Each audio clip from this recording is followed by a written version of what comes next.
앞으로 수익형 시장은 다시 한번 앞으로 돈을 벌겠다가 중요한 건 아닌 것 같아요. 피눈물이 나올 수도 있어요.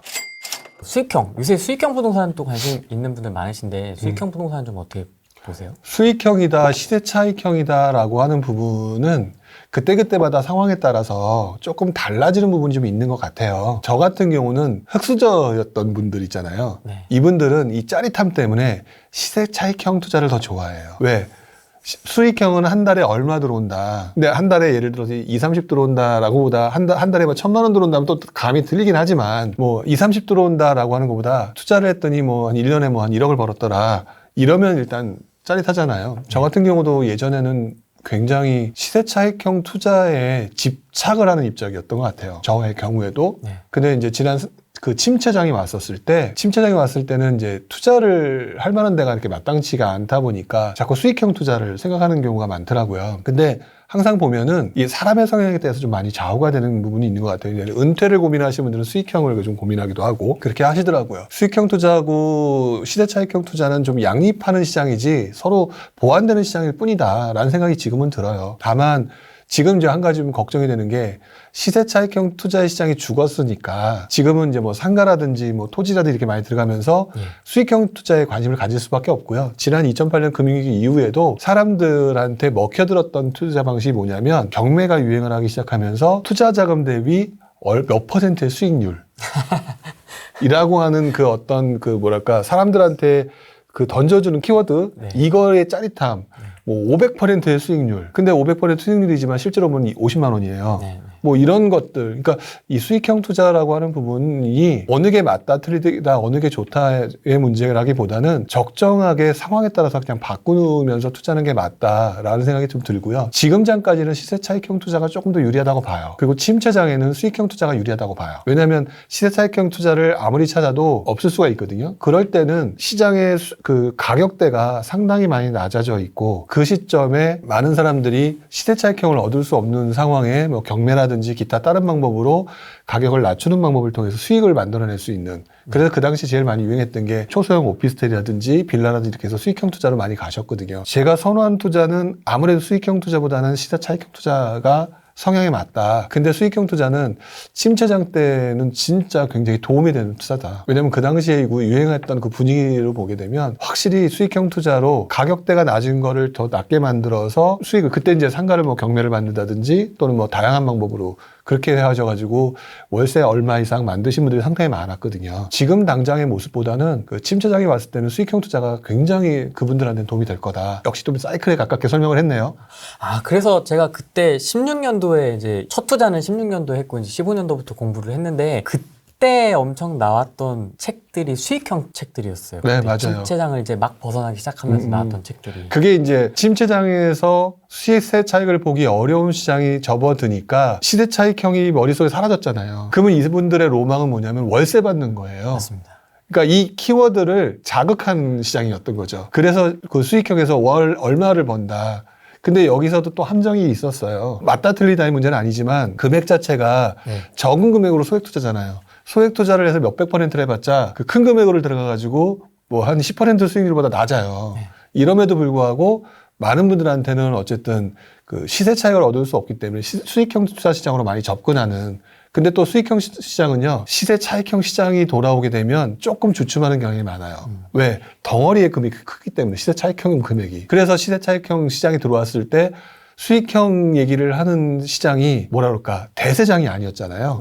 쑥 들어가 버렸잖아요. 다만 틈새 시장으로 많은 분들이 은퇴할 나이에 월세를 좀 받고 싶다 이런 분들한테 조금 이제 알려져 있는 시장처럼 됐지만 앞으로 수익형 시장은 다시 한번 붐을 이룰 시장이라고 봐요. 진짜 반복이 되는군요. 네, 반복이 돼요. 그 중간에 또 잠시 재밌는 시장들이 막 생겨요.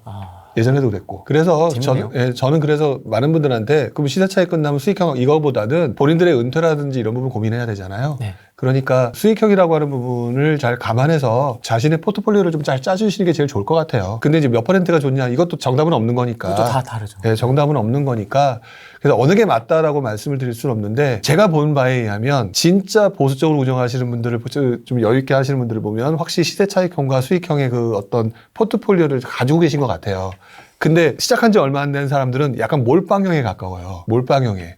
그러다 보니까 제가 그랬습니다. 시세 차익이면 시세 차익, 수익이면 수익 그냥 이걸로 가게 되는데 적은 금액으로 수익했던 분이 나중에 정신 차려 보니까 나중에 많이들 후회하셨어요. 네. 뭐 오피스텔 이런 거 되게 많이 투자를 했는데 뭐 한 달에 뭐 한 200, 300 받고 있는데 네. 쟤는 갑자기 시세 차익형 시장에 들어와가지고 몇 억씩 벌었다. 나 돌아버리겠다. 네. 이런 상황이 오기도 하거든요. 그러니까 시장이 계속 바뀌기 때문에 그런 것 같아요. 참 사이클에 대한 그다음에 사람에 대한 이해가 되게 중요하다라는 걸 오늘 진짜 뼈저리게 느낍니다. 제가 또 실수했던 걸 또 그대로 또 얘기를 해주시니까 그렇죠. 역시 공부를 계속하고 시장에 계속 관심을 가져야 되겠다는 생각이 드네요. 970명 계신데 무주택자는 0, 그다음에 1주택자는 숫자 1, 다주택, 2주택 이상은 숫자 2 써서 한번 채팅방에다가 올려봐 주십시오. 2가 많죠, 역시 저희 채널은. 1도 좀 오늘은 좀 있네요.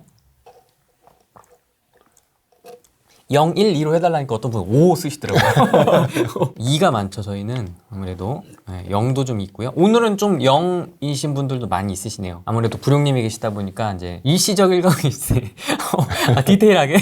6 나왔습니다, 6. 6 있으시고요. 2분의 1도 있는데요. 2분의 1, 지분이십니까? 이제 부부 네, 공동명의. 네. 그러면 다주택자분들은 이제 세금 관리 잘 해라. 그리고 공부해라. 또 해주실 말씀은 없으십니까? 지금 다주택자 되신 분들한테 한번 물어보고 싶어요. 여쭤보고 싶어요. 네. 뭐냐면 본인이 알고 투자를 했느냐, 그냥 막연히 따라서 그동안 투자를 했느냐, 이 부분을 좀 생각해야 될 때가 됐다. 네. 왜냐하면 지금쯤 되게 많은 고민들이 있으실 거라는 생각이 들어요. 저희 카페에서 강의를 하면서 하는데 저희 집중 케어라고 해서 굉장히 강의를 하면서 개별적으로 상황을 다 물어보거든요. 물어보면서 이 사람은 어떤 생각을 가지고 했는지 또 상황이 어떤지 여쭤보는데 정말 많은 분들이 세금에 대한 부분을 전혀 고려하지 않고 하신 분들이 극단적으로 좀 많으신 것 같아요.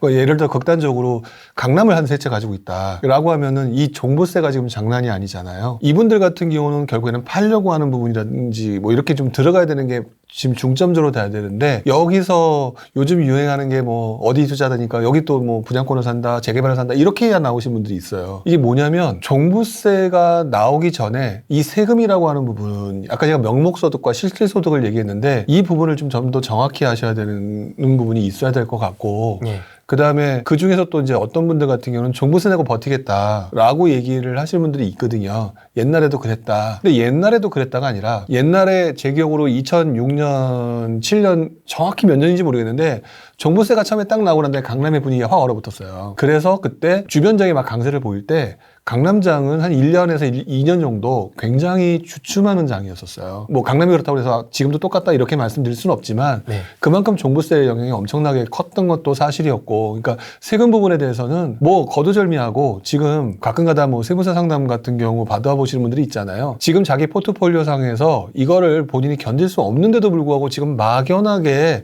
버티면 돈 될 거야. 원래 부동산은 이래 이런 분들이 은근히 많더라고요. 그래도 한번 받아야 된다 이거는. 라고 꼭 말씀을 드리고 싶어요. 왜냐하면 가장 안타까운 분들이 강남에 한두 채를 가지고 있는 분인데 여기서 어서 곁다리로 뭐 한 거 돈 벌어보겠다고 딴 거 건드려가지고 얘가 완전히 꼬이신 분들도 있어요. 네. 또는 이제 다주택은 다주택인데 법인으로 뭐 엄청나게 많이 가지고 계신 분들, 이런 분들은 사실 지금장에서 이제 앞으로 돈을 벌겠다가 중요한 건 아닌 것 같아요. 지금은 다주택자가 집을 사는 구조의 시장이라기보다는 실수요자가 집을 사기 시작하는 후반부 시장에 접어든 것 같다가 지금 눈에 보여지는 모습이기 때문에 오히려 다주택자분들은 관성에 의해서 자꾸 살려고 그래요. 그 관성은 어느 순간 멈추거든요. 근데 그 시점에 멈췄는데 피눈물이 나올 수도 있어요. 그 부분은 한번 생각을 하셔서 오히려 실질 소득을 확정시키고 매각을 함으로 인해서 그리고 난 다음에 다음 시장을 준비하시는 그런 과정으로 접근해야 되는 게 맞는데 지금도 아직도 지난 몇 년간의 그 시장 분위기의 관성에